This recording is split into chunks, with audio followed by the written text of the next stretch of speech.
Why should normal people train like athletes? Like, what about training like an athlete it makes it so enticing for normal people to train that way? Why should a normal person train to get stronger if their day-to-day life they don't need to exhibit max levels of strength, right? If you can increase your maximum strength capacity, all the tasks that you do during that day will become relatively easier. Even to this day, you're like, this is what is a mainstay. This is what everybody should be doing as an athlete continuing, forward in life.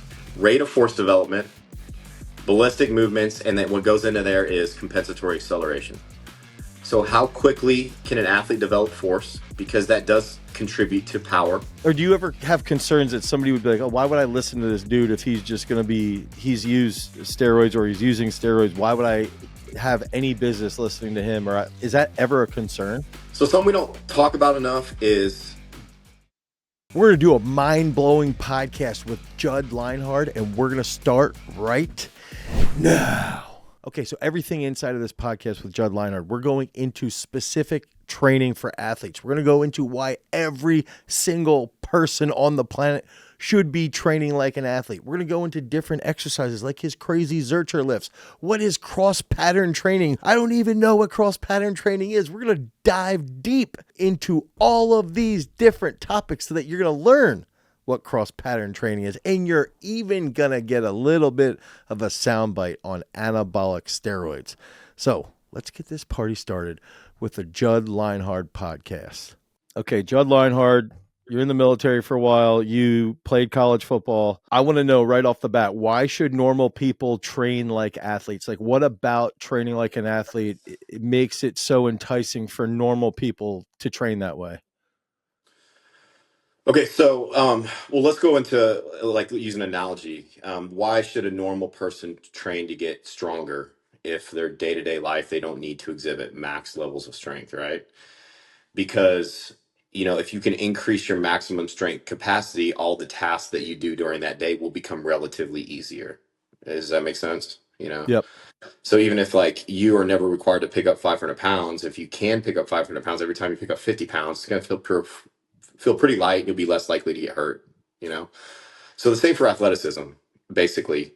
Even though we're not required to demonstrate peak levels of all out maximal athleticism, however you want to define that on a day-to-day basis, life in general is an athletic endeavor. And there are small ways every day that we have to be athletic. And if you can increase your athletic potential, then all of those tasks every day will become easier. And then on the rare occasion where you do have to express some form of, a great level of athleticism, you'll be able to do that because you will then have that capacity. So do you think that there's any point where, I guess in regards, specifically to max strength. So essentially if I hear you correctly, let me like rephrase this in my brain is like, if you get stronger and you get, let's say, as you pointed out, like I come across your feed, I see, you posted a video today, like you're hitting RDLs at like 500 pounds for reps. You're saying if I increase my maximum strength and this gets to this point, that will improve, my capability, one, as an athlete, but then if there's any task under that 500 pounds is going to be really, really easy for me to execute. That's sort of what you're saying from the front side. Yeah, absolutely. I mean, every strong person knows that, like, you don't have to squat or deadlift max amount of weights daily, but like when you go to like put groceries in your car or pick your toddler up, it's just really easy. Whereas you see people, they can lift 100 pounds and they go to pick a 50-pound dog up and they can barely do it. You know what I mean? Anything that's awkward or gets out of your comfort zone, because we all know that like a barbell is suited to so that you can lift the most amount of weight. Where most things in life, the tension that you feel in your body feels a lot greater than a barbell because you have to hold it further away from your center of mass, or it's awkward, or it's more moving around, or whatever it's doing. You know what I mean? So would you argue, is there any, like, do you establish if there's any point of diminishing returns, one for athletes or two for like normal people, like where it's like, all right, if you're pulling 700, that might be a little overkill, but 99% of people might not even get there. I guess that was another question I had is like, where do you think is a guideline for that point of diminishing returns? Well, I mean, in my experience, like the general strength standards that I think we all kind of go by are pretty accurate. Give or take a little bit depending on your personal needs. But like there's no real reason why a human should need to really be able to deadlift over 2.5 times their body weight. So if most people can deadlift twice their body weight, that's pretty darn good. And if you can squat, I think they have studied this a little bit with relation like speed training and stuff. And I think they haven't really found benefits past like 1.7 times body weight. So those aren't extraordinarily high strength standards. And there is definitely diminishing returns, both in like to get crazy strong, your training has to become pretty imbalanced maybe. And also the energy required to do that. And then the body weight that you gain. Yeah, of course. I'm not like I'm stronger than I need to be because it's a hobby and I enjoy doing it. There's no practical reason why I need to deadlift 700 pounds. Yeah. Okay, so I was going to pose this question of if I see so let's say functional patterns, right? You look at functional patterns type people, and they're going to, and for the audience, let's say like someone who's just doing like very specific multiplanar movements that are not standard, they're not traditional. The interesting part that I've found observing your content is that you will do maybe what would be considered functional, one with cables with a lot of machines, but you're doing these functional movements, and at the same time you're doing things like deadlifting, which is, you could argue is functional as well. Would you make the argument then that the maximum strength or the maximum, like the absolute strength training paired with that functional work, is really one, the max strength training helps you be more functional, but also if you're supplementing it with like the so-called functional training, like wouldn't that be, that's probably the best situation there? Yeah, it's like anything else. One supports the other. I think a lot of the rotational movements I do and stuff like that, quote unquote rotational. I don't want to get into that. But just Why not? sequencing move. Well, I mean, we don't have a ton of rotational uh, muscles in our body, but we Yeah. have muscles that when they work together, they can create rotation, like internal, external rotation, and they can create disassociation, like moving your trunk independently, either through muscular strength, muscles working together, or mobility. So we can create rotation around our long axis, but it's not like we're working. The most important thing is to be able to apply force through the ground sequentially to create a desirable movement and not have any weak links along that kinetic chain that could disrupt or hinder that movement. But I'll say rotation for lack of, so I don't have to say that long fucking boring thing I just said to you. I can just say rotation. Yeah, exactly. Like I got it. Like people fucking parse words and they get all like semantics. Like I got it. I understand. Whatever. Just fucking rotate. And we can get to the specifics of that. But and I think in my experience, it has helped my core. It has helped my main lifts. It doesn't take very long during the week. I probably spend 20 minutes a week doing it. It's a good way to just generally prep for movements because it's a ground-based total body activity that kind of gets me in the mindset to move. And then yeah, at the end of the day, we don't live on the fucking moon, man. If you want to throw something further, punch harder, you have to express force through the ground. I mean Mhm. that is the like look at any athlete, javelin thrower, pitcher, boxer. It is their ability. Two things really matter. Well, three things: their skill at which they're doing it, their ability to put force into the ground, and then their mobility. Those are the three things. So if you want to become a better pitcher, let's say it's a pretty simple formula. Practice your pitching specifically, get really good at putting force into the ground, and maintain or increase your mobility so you can apply force for longer on the object. It's a very simple formula. I So yes, the linear like lifts. literally that we got to clip this out and put that right on social because it's genuinely 100%. That's it. It's like, using throwers as an example, throwers are really good at training to be as explosive, as fast, as powerful as possible. And it's like, what are they? They're big. They're extraordinarily strong. They have a crazy skill level. And guess what? They're like, they can put force into the ground and rotate really well, ironically, when going Yeah, and I to want to clarify, like it's not just max levels of force. It's like, how fast can they produce that force? Mhm. How adept that they are at producing that force appropriately. Like a baseball pitcher isn't like a power lifter strong, but I challenge you to find a baseball player that doesn't have fairly strong legs. You know what I Yeah. mean? But So very that few of those guys can bench press 400 pounds. Right, right. So looking at it that way, okay, how do you look at, if you're training an athlete, then how do you designate, or if I'm going to train an athlete, let's say a football player versus a wrestler versus a baseball player, how are you setting up like a weekly split for those three? Do you look at it any different because of the fact that, some of them might be some need more endurance versus some need more explosiveness, some need more just straight up strength. How would you tweak that, or how would you set up the week in that regard?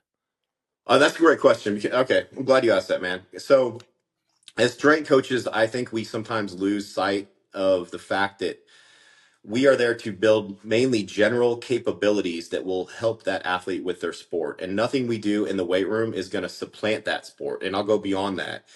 Nothing we do in the weight room or on the field or wherever you want to train your athlete should interfere with their practice of that sport.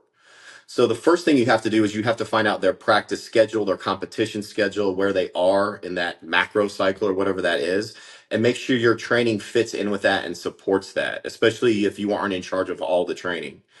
And none of your training is going to replace that sport specific thing. And the more sport specific thing they're doing at the time, the less specific you need to be in the weight room or wherever you're at. I mean, these are fundamental principles that go back to like the Soviets. So, I think people get specificity and the said principle confused all the time. They think the closer something looks like the sport you're doing, the better it is. But the thing is, you have to break down what are the capabilities that sport requires and just enhance those capabilities in whatever way you choose fit. If we get too specific, it's like, well, their sport is doing this for them. Why do you need to do this? Mm-hmm. And another thing too, like if we do very specific things for sports, it's either they can't play their sport for a while because they're hurt or something, or they have an off week. So you do very specific stuff so they keep something very close to their skill.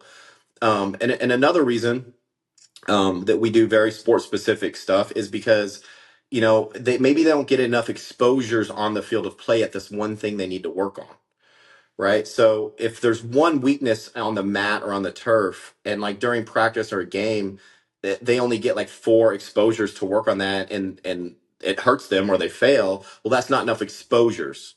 So you need to like load it and isolate it and practice it more so they get more exposures at that one skill. But that's a very small part of what we do.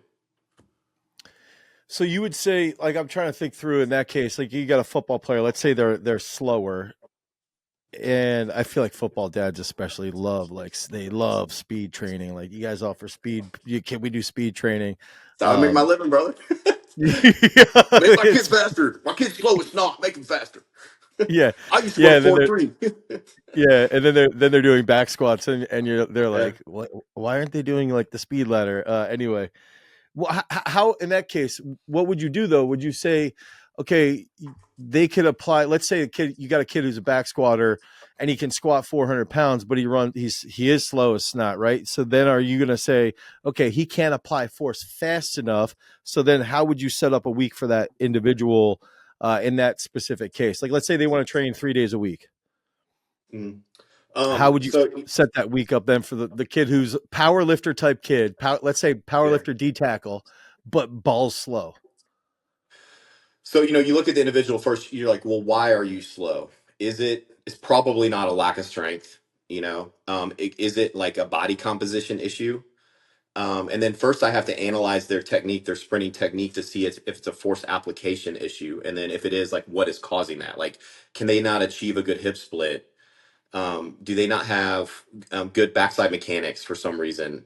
Do they not demonstrate ankle stiffness? And then so after I assess any technical issues they have, then I have to try to figure out, well, what might be causing that? Is it a learning deficit, or is it like a physiological deficit, like they have weak hamstrings, or is it a certain body part that's weak or tight, for lack of a better term?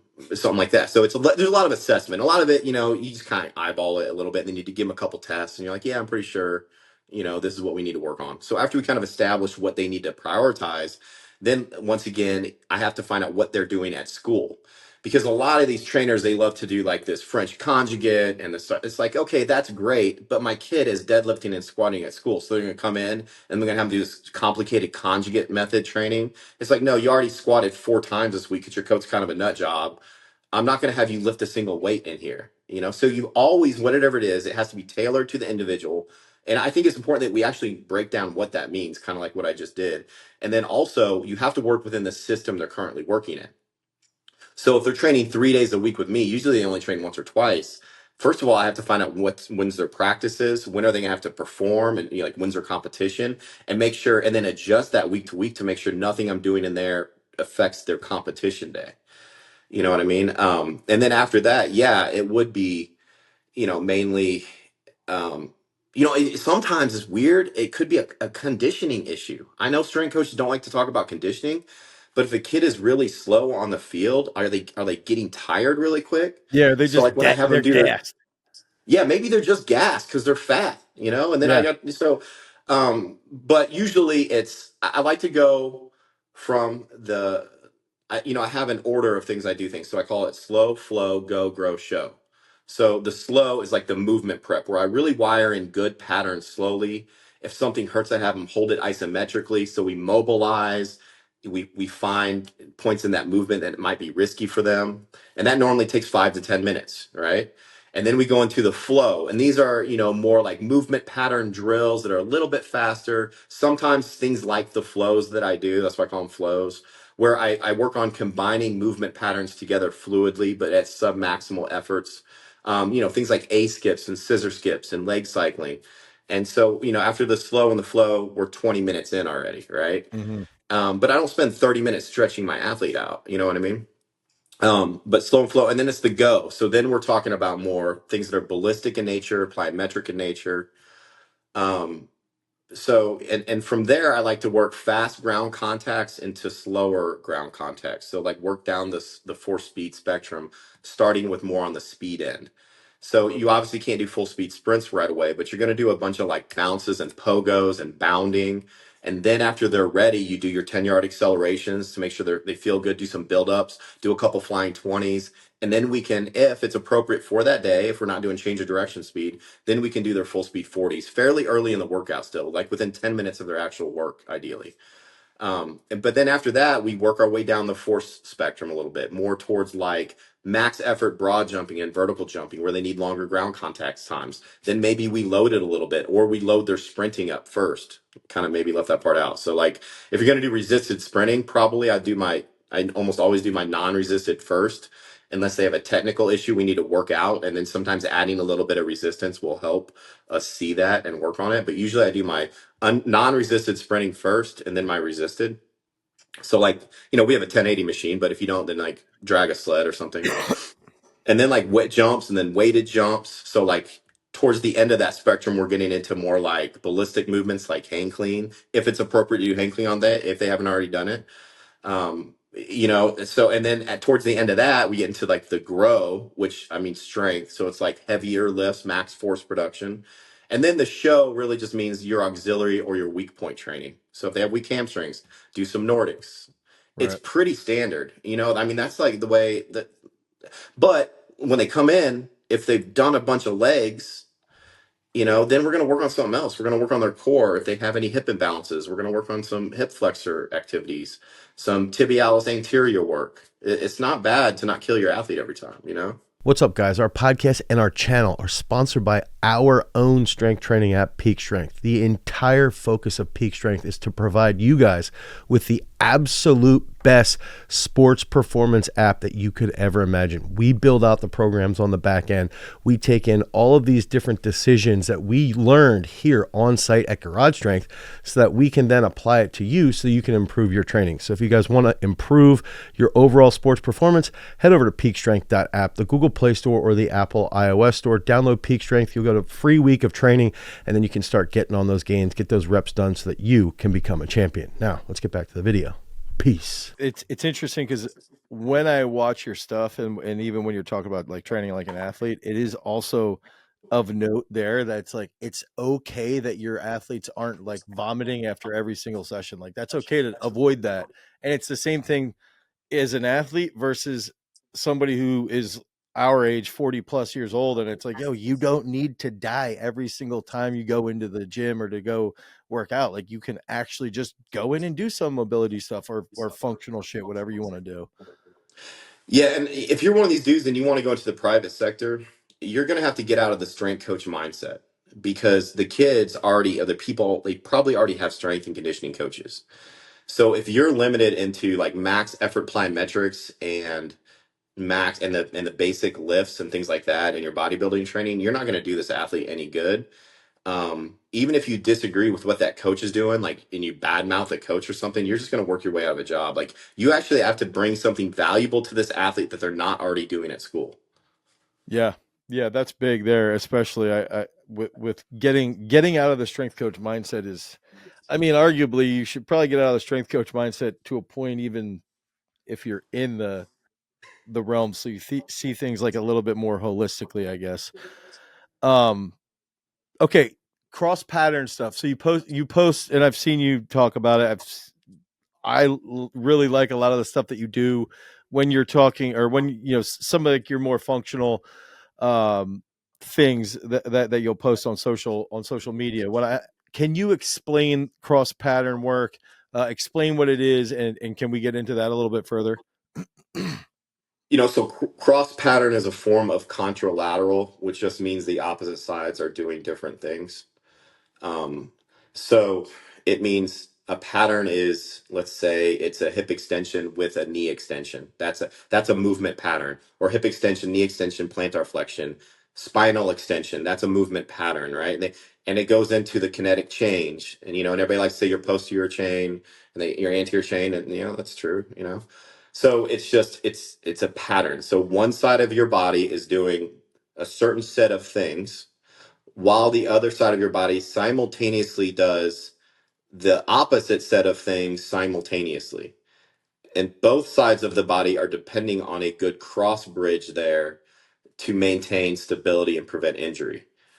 Um, the main reason I do it is because we don't get exposed to it, at high intensities frequently in our life, but we have to do cross pattern things.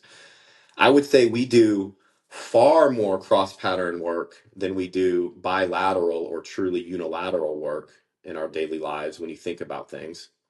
But that doesn't mean that I don't think bilateral heavy movements don't contribute to our ability to do cross pattern stuff. I don't want to get that confused. I just think we should add some cross pattern specific things in. Like when you do your rowing, have a staggered stance. So if you're going to row with your right arm and it's going to be doing scapular retraction, maybe consider pushing with your other arm, scapular protraction. If you're rowing with your right arm, consider having your left leg forward so you work your posterior oblique sling. If you're going to be pushing with one arm, consider maybe having, the opposite leg forward so you work your anterior oblique sling, things like that. So when you're describing this, which makes 100% sense, and it's pretty, I feel like it's pretty standard, and most good strength and conditioning programs would just have that built in the sense of like, do one arm row and do it this way. Do a goblet or a single leg goblet squat, do it this way. Um, you know, Anything that you just sort of painted seems to be built in almost by accident. Do you ever write a program and you're like, okay, I want to have, strict back squats, strict, let's say a dumbbell RDL, and then we're going to do cross pattern work? Is it part of how you would lay out a program, or do you not really think about it because you're just naturally going to be selecting, let's have like an exercise no matter what that would go in there? And I guess maybe this could go into how you would lay out a day, as like a leg day. Like, let's say somebody who wants to train like an athlete wants to build a leg day the way Judd Lienhard does, and would they think through that, like, this is exercise 1, 2, 3, and then exercise 4 is where the cross pattern work goes? Or is that I guess paint Yeah, that for me. you could take either approach as long as you're warmed up. You could do, and I do switch it up. Sometimes I'll do my heavy bilateral stuff first.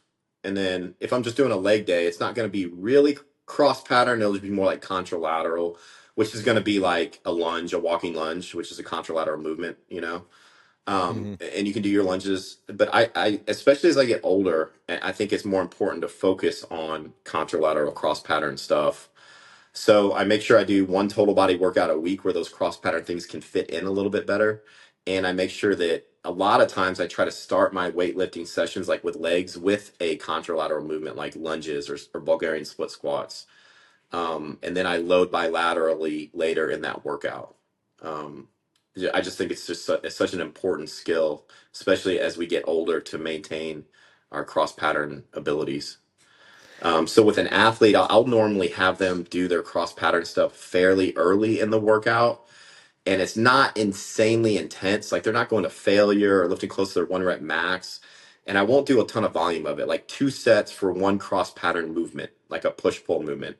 And it's not really a warm up, but it's like an early working set, like after their movement prep. And then like maybe before they go into their all out medicine ball throws, which are also cross pattern.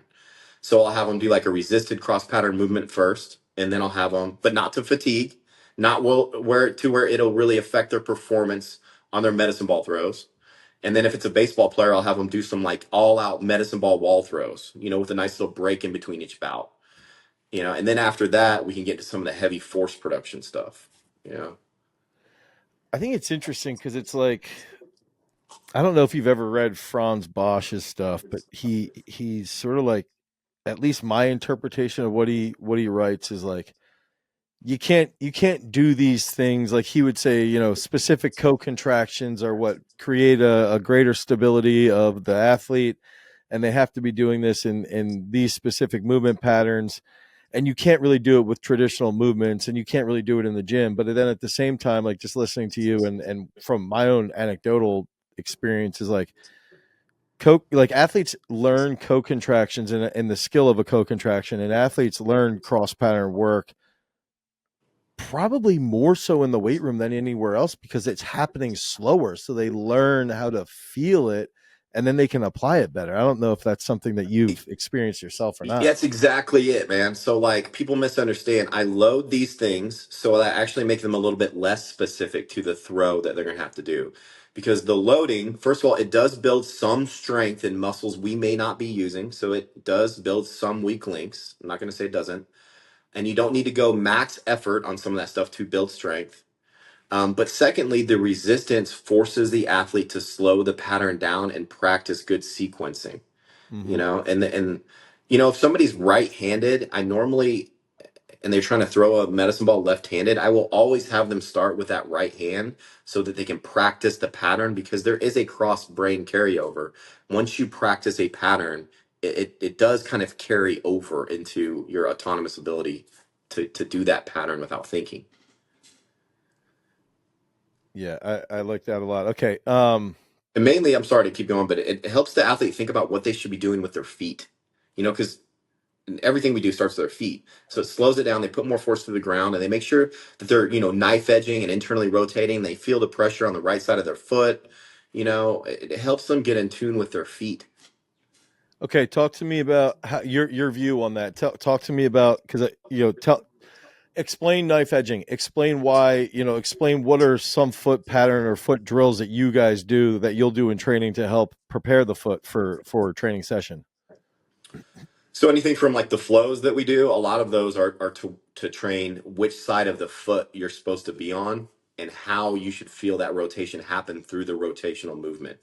As you internally rotate your back leg, as your hips turn towards the object, but your front foot has to stay planted so that your your front hip also internally rotates. Or like if they have to open in football and they have to stay with a receiver or something like that, they have to externally rotate and abduct their inside femur to open with them. So we practice some of that, and then teaching them how and where their foot should hit the ground in relation to their hip. So we slow things down and we film it, and then I can draw like lines, like where it hit, where it'd be better if it hit, because it's important. Like the body moves, it rotates and it coils, and all that stuff is very true. But the body also loves straight lines. Mm-hmm. It likes to have the force it's applying applied directly in front of or behind the object that is trying to move. So if we want to punch somebody, we want to finish the punch like directly lined up in front of them, and that's why like the head over foot sprinting, like we love to apply force directly into objects. So that being said, like when you go to accelerate or change directions, it's important that you plant that foot directly under your hip. And then it's also important that you maintain a positive shin angle, meaning that your knee is both pointed towards the athlete or the thing you're running at, and it's leaning towards it. And in order to do that, we have to have a closed shin angle. It has to be on the knife edge, on the outside edge of that inside foot, so that we can, it's all about vector. You're trying to apply the right vector. So if an athlete, if they put their foot under their hip, and they're trying to move sideways, but they allow that foot to, over pronate, so they end up on the inside edge of that foot, then their shin goes with it, and then they lose vector. So I teach knife edging in order to create the appropriate vector for these athletes to then use their kinetic chain. I think. Okay, so what if you have someone like myself who, I'm trying to play devil's advocate here. Okay, I walk very much like this, okay?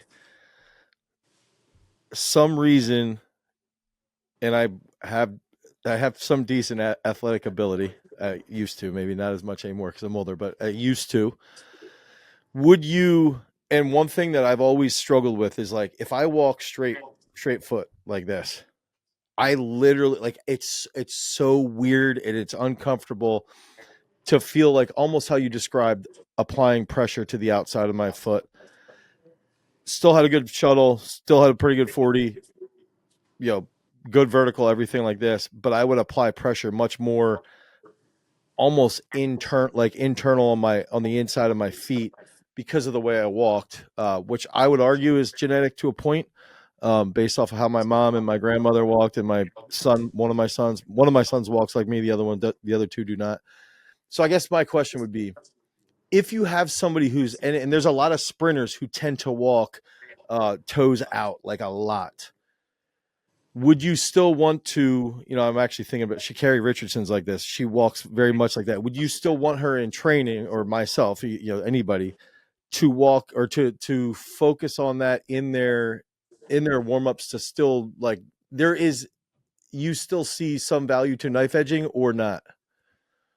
Yeah, absolutely. I mean, just because you walk externally rotated doesn't mean that you can't knife edge in a game necessarily. So Okay. first, I would generally encourage most people to walk with their feet mostly straight because it's generally considered a better gait. You know what I mean?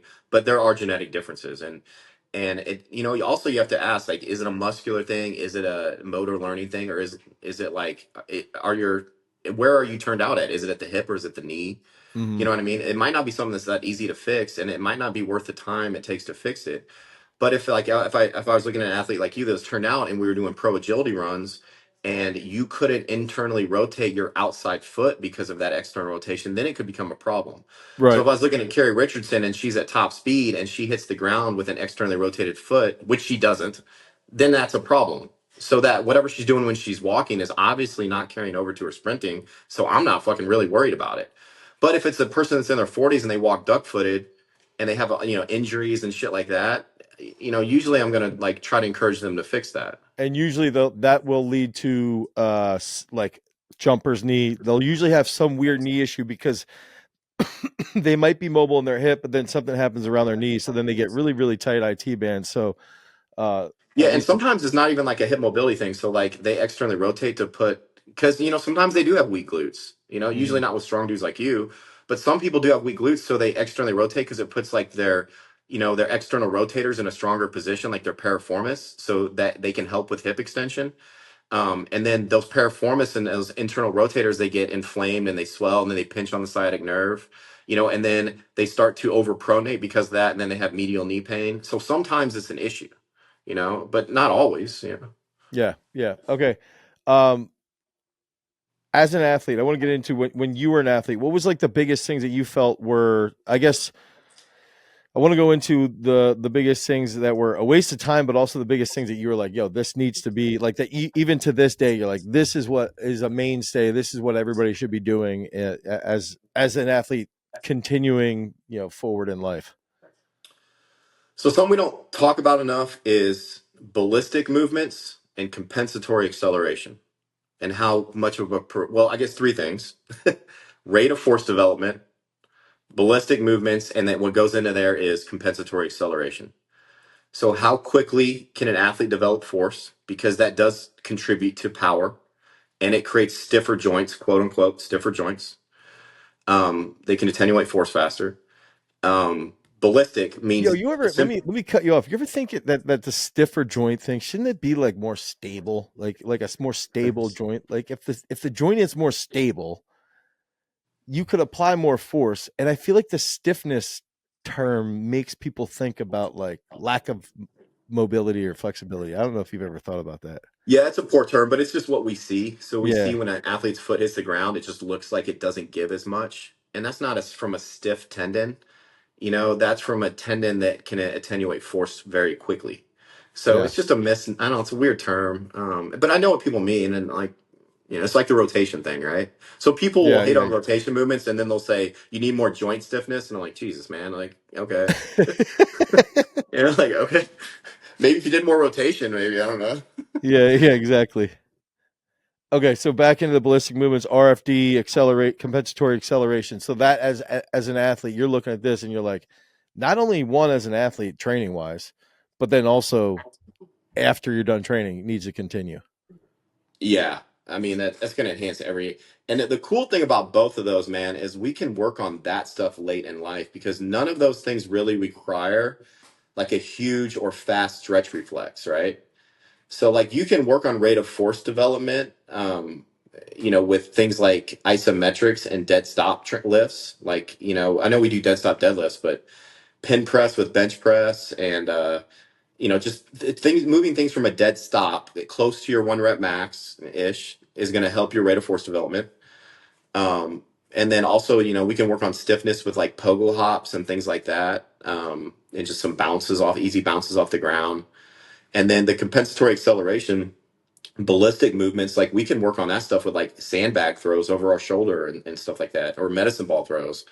So the cool thing is that like those, whereas like some of the traditional plyometrics require like a large, either in range of motion or amplitude stretch reflex.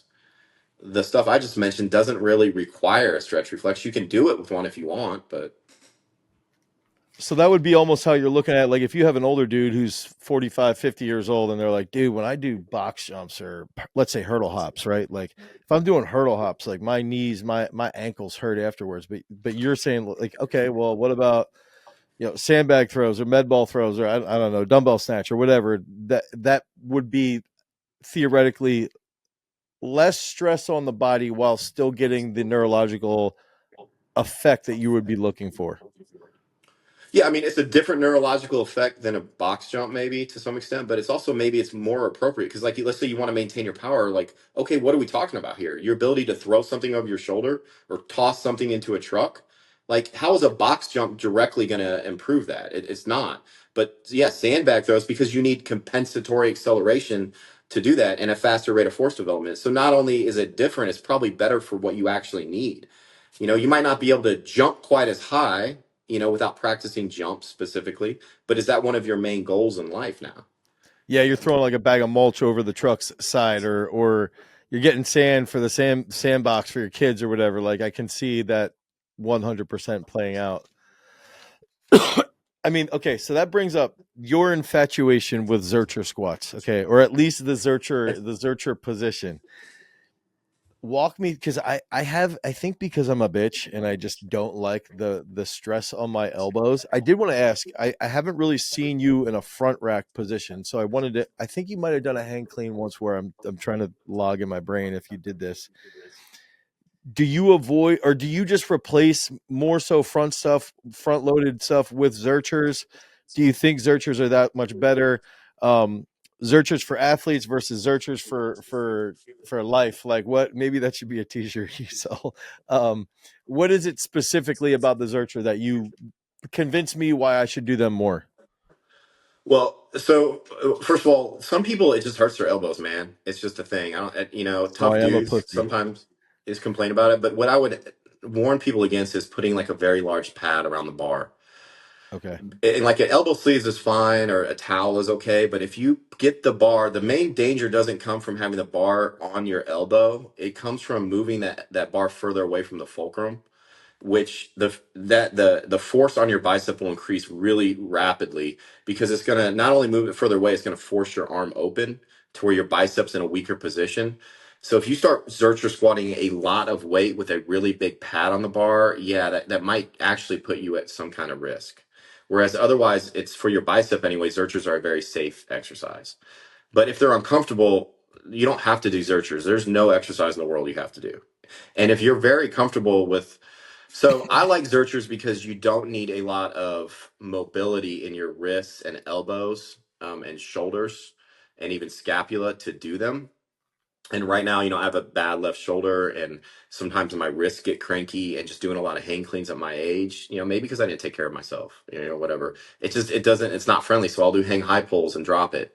And so a lot of the times I don't do the front rack positions because my mobility is not great. It just hurts my wrists. But if it doesn't hurt your wrists and you feel good, yeah, there's absolutely nothing wrong with front squats and front rack squats. They are different than Zerchers, not better or worse. I like Zercher squats because almost everybody can squat to depth with a Zercher squat because Yeah. it allows so many different variations of your torso angle without having to change the bar position. So if you have really good mobility, you can stay perfectly upright in a Zercher, and if you don't, you can hinge as much as you need to stay safe and still get pretty good depth in that squat. So it's a very adaptable exercise to movement limitations. In addition to that, so it's easy to teach also. It's actually really easy to teach. And then it also does tax your middle and upper back a lot. So like I said, a lot of times in life, we don't need max strength, but we need a good amount of strength, and we need to make sure there's no weak links in that chain. So you may be able to back squat a lot of weight, which could actually set you up for injury because your legs and hips get so strong and even your lower back. But then in real life, you got to pick up something heavy and it's away from your center of mass. And then all of a sudden your upper back is the weakest link, and those strong legs enable set you up for injury. So I always call Zerchers like a foundational just lift, where back squats are a performance lift. Like they will enhance your peak performance for sure. And I kind of have to, with my shoulder, kind of have to do safety bar back squats, but I still probably do heavy back squats at least once a month. Yeah. Okay. I love that, and I'm like thinking through. I mean, I was thinking through some of the rotating Zerchers that you've done, and I've done stuff like that with dumbbells and doing goblets, but I've still been too big of a pussy to actually do it with a barbell. But now I'm sitting here like, all right, I'm gonna So roll like with the this. barbell, it creates momentum, rotational, and you have to overcome the moment of inertia at the bottom. And Hmm. one of the biggest reasons I do that is for that spinal health, but also for my hip, my front hip, because my front hip has to hold an externally rotated position and fight that momentum there. So people don't understand why. I don't care if they don't get it, they don't get it. Don't do it. I don't care. I'm tired of tired of arguing with people over like what's the point of this when I try to explain it. I'm trying to create rotational momentum, so that I have to overcome that moment of inertia, and then my kinetic chain from the ground up has to fight to create a good position while I do that. Do you ever find if you would do like Zerchers, let's say the I love the video of you doing the twisting Zercher and you're like rotating and you're screaming in like a public gym, and I love that. Like let's say you're doing Zerchers right as a warm up. Do you ever find that hitting something like that helps you when you go hit like a heavier deadlift? It's pretty fatiguing actually. So no, not really. Not if Okay. it's heavy. Maybe Uh, if it's light, yeah. But usually, what's crazy? I find that helps it is easy spinal decompression actually. So like if I loop a band around my arms that's anchored up high, and I kind of just sit into that band and I decompress my spine, that actually improves my performance. But like if I do that stuff pretty heavy, it drains my central nervous system, and then I suck at everything else after that. okay, so give me what would you call those movements that like the I don't like the Lienhard the Lienhard banded pulls, like the ones where you like pull here, come back, and like how do you classify those exercises when you would be writing a program? So I call them flows, but they're really just sequence movements. When I call them sequence movements, I think people got confused. So I call them flows. But it's just a ground based sequence movement where there's common sequences that humans do when they kick, punch, throw an object. And it's, they knife edge inside edge of their outside foot, internally rotate their backside hip, then they rotate their pelvis towards the object first, transitioning more weight on their front leg without letting their center of mass get over the front leg. They create tension through their torso, through that anterior oblique sling or whatever it is. And then they finish with, scapular protraction and internal rotation of the hand. That's a kind of a common sequence across a lot of different things, like a boxer punching or somebody throwing a football. Very, very consistent, right? So I just isolated those sequences, and mainly I use those just to work my kinetic chain, prep my body for the workout to come. So I don't want to call it a workout.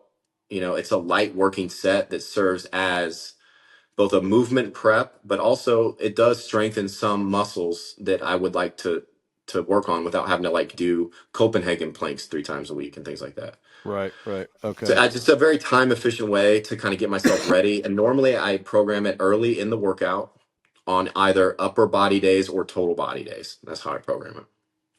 Upper body or total body. Yeah. So if you're doing like an upper lower split, I'll put those in the upper.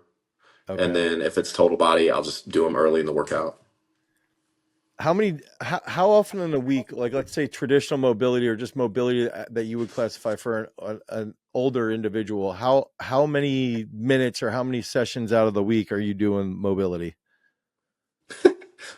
As much as I should. I try to do at least one mobility movement every time I work out for the muscles or patterns I'm going to be working that day, at least. I probably should do a couple and spend 10 to 15 minutes doing it at least, but at least do 5. But honestly, the best way that somebody should work on their mobility is to do, 5 to 10 minutes every single day. Like animal flows and things like that are great. So just create a simple animal flow routine and do it in the morning every single day. Maybe go for like a 20-minute walk and do an animal flow routine after or something like that. Yeah. Okay. I wanted to bring this up where it's like, if everybody's training like an athlete, right?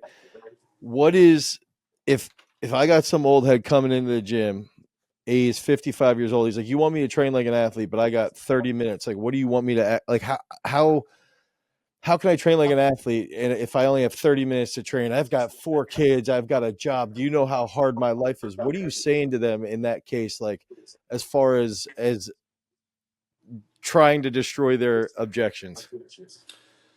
So first of all, I got to talk to them and establish some kind of bond so they trust me, right? Like, I get it. You know what I mean? And it is going to be hard for you, man. And I got that. But let's try to make the most of our situation. And for you, training like an athlete just means that you're going to feel better and be healthier so that you can be there for your family more. And if and when I'm talking to them, I find out that they come from like a bro split background where they feel like they have to do 20 sets of chest on a chest day, then I try to create a good argument for them why they don't need to do that. If they have time and want to do that, fine. But you can keep 95% of your chest gains with a third of that volume, and then that's going to open up other stuff to you. So first of all, I'm going to ask them what they do now and how their views on exercise are now, and then find the flaws in that to kind of like discredit their argument they have in their head.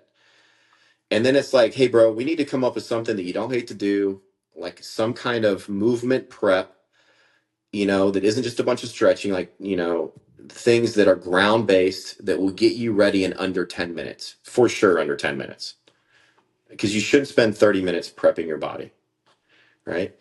And then we need to get you comfortable with a few body weight type exercises that we can progress for you either by adding load or speed or reps that you like doing. So, like an over and back push up, shoulder tap push ups, alligator push ups, split jumps, maybe, depending on what their capabilities are. Some kind of TRX row into a single arm row, into a row with a twist. Just a handful of exercises that they can learn and feel good at and then progress. And then that should take 10 to 20 minutes. And then now that they're warmed up, the cool thing about those is like it gets your muscles ready so that when you get to the heavier lifts, you don't need to spend a lot of time prepping for those heavy lifts. You can do 1 or 2 prep sets and get right into it. So now let's say they have 20 minutes left. Okay, pick 2 main compound movements and do 1 kind of moderate working set and then do 2 hard sets. And that's enough. And then if you do that 3 times a week, it's just hard to convince people that like 2 really good hard sets of heavy weight get you a long way towards where you want to be. Yeah, it's almost interesting because in that case, like you're taking the bro split guy, and they've been in their gym in the gym for 3 hours a day, literally, and they're just doing like one muscle group a day. But then, and they can't see that, you're 45 years old to maintain your strength now. You literally do just need two or three hard sets throughout the whole session. But then at the same time, it's like getting the person who's never done anything. That was the thing. The question I was going to have was like, what about the people who've never done anything that they're like, well, I can't even be an athlete. Like, how do you, when somebody comes to you with that, like, how do you address that where you're just like, yo, dude, you may not have ever done anything athletic, but you still need to be an athlete. And I like how you've been pitching the, picking up groceries, picking up your freaking kid, digging something in the backyard, even just doing gardening. Like, you still have to be athletic to do that shit. Yeah, I mean, so what you do is you take, you kind of cheat the system a little bit, and you take like exercises that are fairly easy to learn. And when they learn that and display some athleticism, you build them up. So you just make them feel like an athlete early on. When somebody does a lunge properly, you're like, that's a great movement pattern. I got athletes, college football players that can't do a lunge that well. Or man, I wish some of my college athletes had the shoulder mobility you have. It would help their athleticism. And then once they feel like, yeah, I have the tools to be an athlete, then it's like all we need to do is load it and add speed, Yeah. appropriately. Yeah. You already got, if they don't have any major movement limitations, which usually women don't and men do, kind of, or women's limitations are more like stability and men's are more like mobility. If they do have some movement limitations, I work on that while doing stuff that they don't have limitations in, where they can load it and add speed and start to feel like an athlete. And a good way to do that is the ballistic movements, like have them throw a medicine ball, and stuff like that. Yeah, absolutely. Okay, if you're looking at, let's take these dudes and they're watching Peter Attia and he's talking about increasing VO2 max. You got to do your LSD, you got to do your high intensity interval training, you got to be 180 minutes a week of doing your endurance work.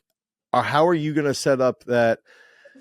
Would you address any endurance or cardio work? Or are you looking at it and saying, look, you need strength, you need more strength, and you need more speed work, and then you can backfill things with like easy LSD? How are you setting that up or addressing like strength versus speed versus cardio for athletes, or even in this case, specifically older people? So, to caveat, I'm a strength athlete, speed and power, and I love that more than anything else. But it's the opposite of that, man. You need to build a cardiovascular base first if you don't have one, because that's going to support everything else. I understand the arguments for enhancing muscle mass and strength. It's incredibly important. But if you're a dude and you do not have a cardiovascular base, it's going to be very hard for you to train with the intensity safely, to really get the most out of your strength and power to begin with.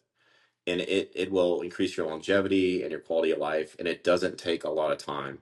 So an easy walk most mornings, maybe with a little bit of weight on, while you do other stuff, maybe talk on the phone, have a meeting, I don't know, figure out how to multitask. If you don't have that aerobic base, you need to do some easy cardio, man. I mean, and a lot of times if somebody hasn't worked out, I have them do that at first for a month, while I practice body weight major movement patterns in order to just build a routine. They just need to build the habit of getting out, not having to think or it be super uncomfortable. Get out and go for a walk at the time, every time where you're wanting to work out, just to build a fucking habit. And then, if you can get a rucksack or weight, add a little bit of weight to it and get your heart rate up somewhere 70% of your max heart rate and hold it there for 30 minutes. Like it is incredibly valuable. Um, yeah, I think with all this focus on speed and power and muscle size and strength and how our understanding now of how important it is, I think we have forgotten. No, cardiovascular health is very important too. Yeah, it's like I guess it's one of those things too where it's almost a struggle in the private sector, because it's like if somebody comes into the gym and they're like, oh, hey, I need to not be as fat, and you would put them on the assault bike for 30 minutes. It's No, yeah. No, yeah, you don't do that there. You encourage no, them to do yeah, that on their own. Yeah, you yeah, do not have a. So, what you can do during that session though is some closely monitored circuit training to where they're not just sitting down for a long time. Just work antagonistic muscle groups or oppositional muscle groups, like, do a bench and a squat together, or just give them a little bit of rest in between and monitor their heart rate so that they keep their heart rate up the entire time. Like somebody like that, they don't need to lift incredibly heavy to gain strength. They can push a little bit of weight and get stronger and build their cardiovascular system. So like if I come in and it's like a 40-year-old dude that has, high blood pressure and shit, I'm not gonna have him deadlift close to his 1 rep max. I'm gonna have him do some body weight activity because that will, depending on what stage he's at, help him build muscular strength in a circuit type fashion so that he can build cardiovascular health so that we can safely then progress into heavier loads. Okay. This is all super simple stuff and very applicable if anyone's listening. Now, the big question I have is, as an influencer, you've been open about using anabolics and using performance enhancing drugs. How how do you, or do you ever have concerns that somebody would be like, "Oh, why would I listen to this dude if he's just going to be he's used steroids or he's using steroids? Why would I have any business listening to him?" Like, is that ever a concern? Yeah, of course. I want to reach people and help people. And if I'm discredited to the point where they won't listen to me, then that is, of course, a major concern. Like how they feel about me personally, I could give a fuck. But if they're not going to hear my message because they assume it's all steroids, then yeah, I'm concerned about that. Um, to alleviate some of the concerns, 95% of the people that I've trained very successfully have been natural athletes. And so, just like a speed coach can kind of be a fat dude that isn't very fast, but he still knows how to train speed. Even though I do take testosterone, I do know how to train natural athletes because I was a natural athlete until I was 40 years old. And I trained myself very successfully as a natural athlete. But people are right. Anabolics do help, or else they wouldn't take them. And you can't train the same way if you're natural as you can on steroids. So they're not wrong there, but it's also not a fucking competition. Like, I don't care. Well, do you ever think too, like, maybe more people should use this, like, when they when they get older? Like, I'm always like, yo, there's a lot of people. It's actually like the GLP-1 like debate. I sit there and I'm like, yo, I know 55-year-olds that are like 275 pounds. Who cares if they have to take GLP-1s? Like, put them on it. Like, it's way healthier for them than being fat. Like, why are Same. it's the same thing with, you have somebody with no muscle mass, constant back pain, and we're gonna put them on drugs that are like addictive as hell, instead of just being like, hey, you got to start lifting weights. And guess what? We're going to help your test so that you recover a little bit faster and you're a little more motivated to get in the freaking gym. Like, because that's just Yeah. where you're at. I mean, so you talk to the person, and even if their test is kind of low, you ask them about their other lifestyle habits, and maybe give them a month or two to kind of optimize those, and then see if their test goes up. I guess would be the responsible way to do it. But yeah, man, if your test is low and you're having symptoms from that, then you should probably try to raise your testosterone either by natural one means or another. Get your testosterone up. Yeah. But I will say that like sometimes people that have weight trained their whole life kind of have low testosterone levels. And I know that sounds weird, but it's like your body's natural feedback loop because you create so many androgen receptors and you're so sensitive to androgens that your body just doesn't need to produce as much testosterone to be able to maintain healthy mass.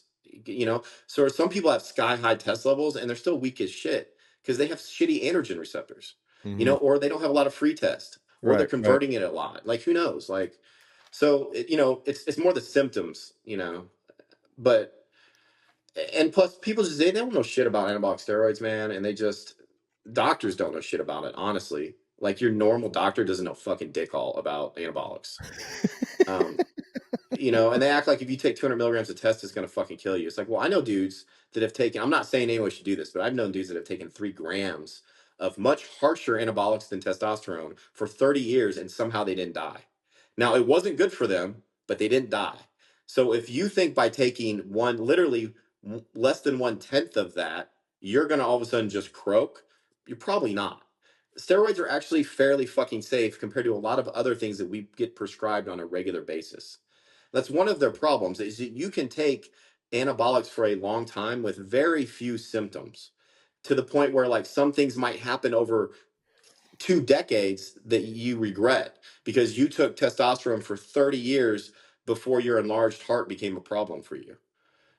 So steroids, especially in small doses over a short amount of time, are actually fairly fucking safe, most of them, you know but So, not advocating for steroids like yeah. Yeah. No, I guess it's, it's one of those things. It's like it's an interesting discussion, and I don't. I'm almost. It's like so. You're essentially saying like, look, if we can get somebody and clean up their nutrition, and I guess that was another question. Is like, do simple tips like for someone listening, like what are the best ways to get somebody to clean up their nutrition so that it's like, in a week or in a month, let's get you from this point to this point so that you just follow on these steps. Because sometimes you'll post some really, really good practical stuff that I really enjoy reading.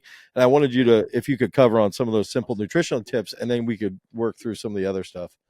Well, if your lifestyle is shit, so if you're drinking a lot of alcohol consistently, if you're fucking always stressed out, so you don't have any stress management techniques, if you're not sleeping well, you're not taking zinc or vitamin D or getting that in your diet, you're fucking obese. Like all of that shit goes into lower testosterone levels.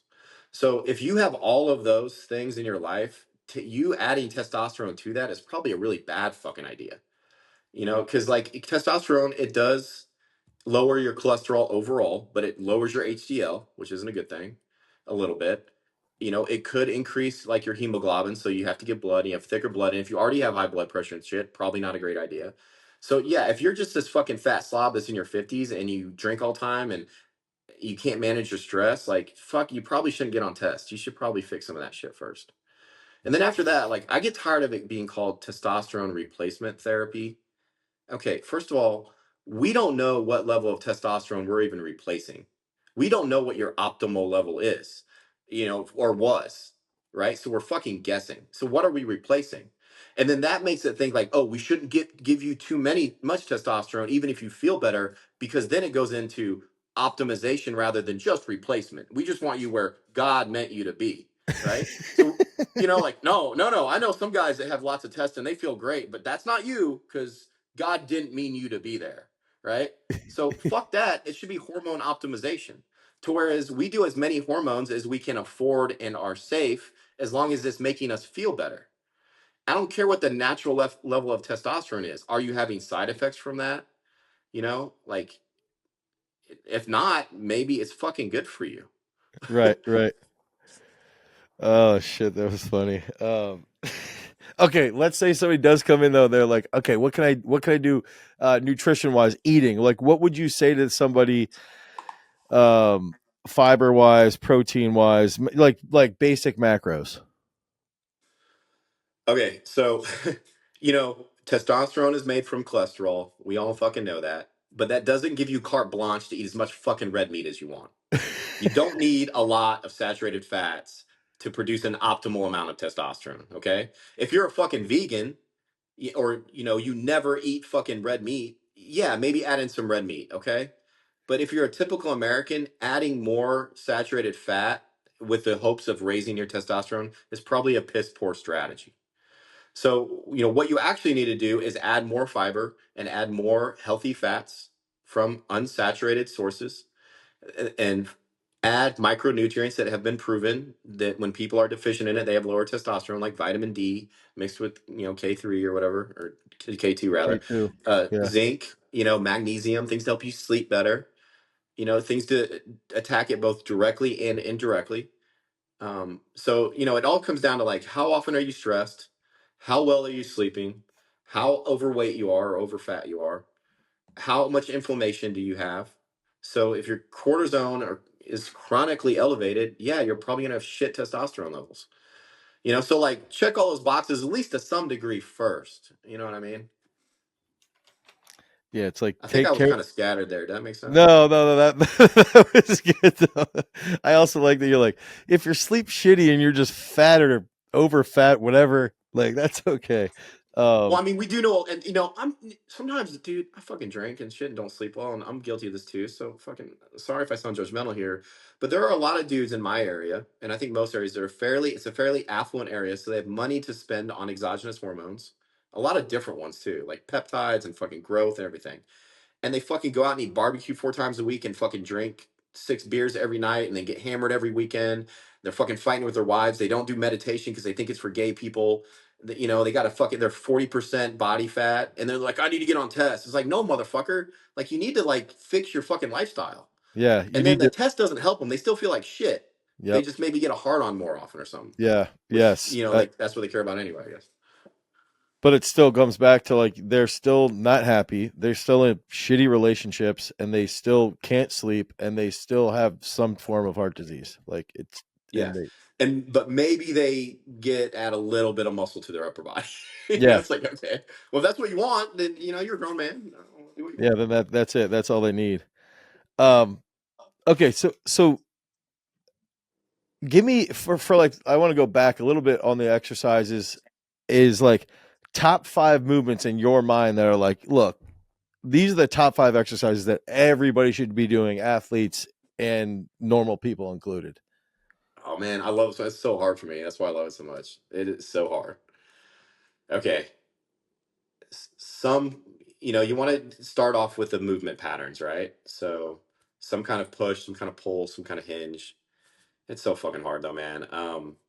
Some kind of unilateral lunge, whether a walking lunge or a Bulgarian split squat. I know it's technically a squat, but it's a similar pattern.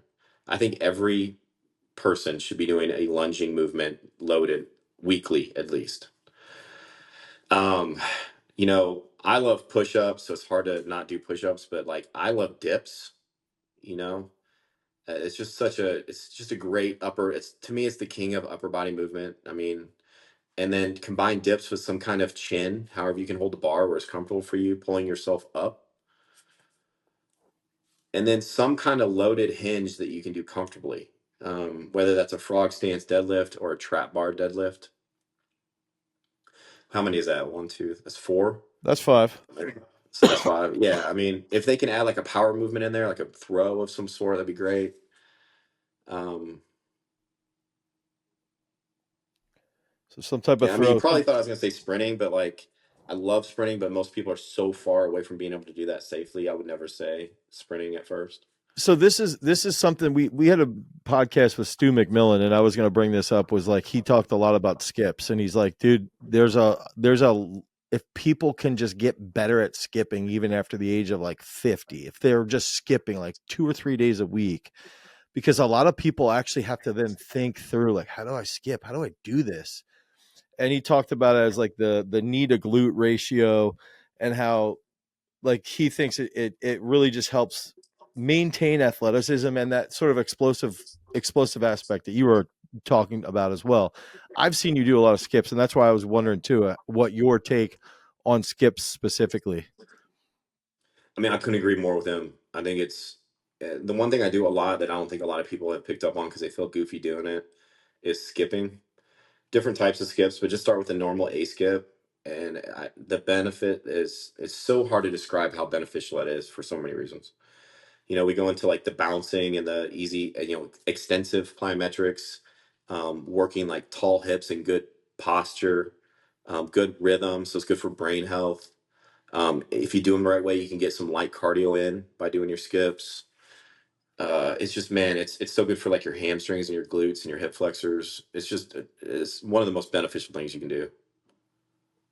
Yeah, that's where I would. There was a meme of a dude who was like 80 years old trying to skip and like almost looks stuck. And the thing that's interesting is like when you start to see somebody who hasn't done a skip in a while, it's like the elasticity just gets like it's like cobwebs like getting blasted out of their joints, and that alone helps I think with what you were referring to earlier with like somebody being able to like have a more effective cross pattern or whatever, however you want to describe the actual execution of cross patterns.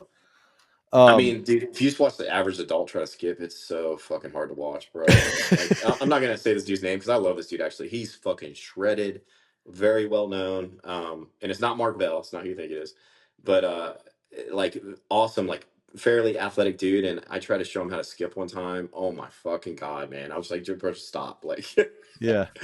it's just adults, man. It's hard, but you gotta like just practice normal skipping, and then you can kind of blend that into a more athletic looking A skip and scissor skip and all that stuff.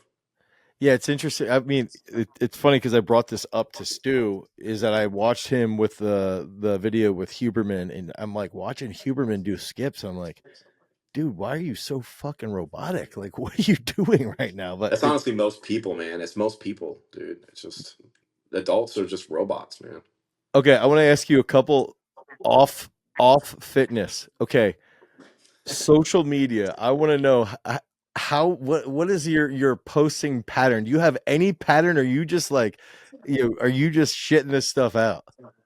It's fucking chaos theory, man. So it's just like, I don't ever start with a plan of what I need to post that day. I just have kind of categories, like stuff that like might motivate people, me bitching about stuff that I think other people don't like too, and then, helpful things. So like those three categories, like actual good tips. So, when I'm doing it, I'm working out, and like I'm like, hey, I think other people need to know this. I just film a couple exercises, and then I'm doing it anyway. And I don't edit it really. I just use the Instagram thing. I just throw it up there. Takes me 30 minutes, and then sitting in my house at night, if I'm fucking like stewing on something, I'll fucking make a reel and put it out there. Yeah, yeah. Okay, with that light, how do you come up with your hooks? Like your hooks are freaking insane. Is it just the way you're talking to somebody in the gym, or is it like I got to think through like what this would be that's most catchy? It's usually I don't want to get too far away from how I talk to a normal human being, right? But then sometimes I have to shorten it down a little bit so like fit on the screen. But yeah, the best Yeah. way to do it is like, how do you normally talk to people? And that's the way I talk. So that's the way I write on the screen, So I'll just like write it out in notes, like just like I'm talking to you, and then I'll just try to shorten it down to where it doesn't, you know, edit it a little bit. But yeah, I mean, the best way is to just like you're talking to people. It's called social media. Like a media is like a connection between things, a medium, like, and we make bonds and talk to people by being our fucking selves. So I'm myself. Okay, so I mean that's freaking awesome. I love that. If you guys want more information around Judd, head over to JUDDLIEN hard.com, or you can find him on Instagram, JUDD. Just type that in. He's got over 850,000 followers on Instagram, and you're going to see him populate. You can click on his profile and check out everything that he's doing. I truly believe Judd Lienhard is one of those guys that's talking the talk, walking the walk, big time. You can see everything that he's doing. He's a strength exhibition, and it's just like cool to see the movements he does, the exercises he's doing, and how he applies that to his training in general. So, hopefully, you guys enjoyed this podcast. Until next time, peace.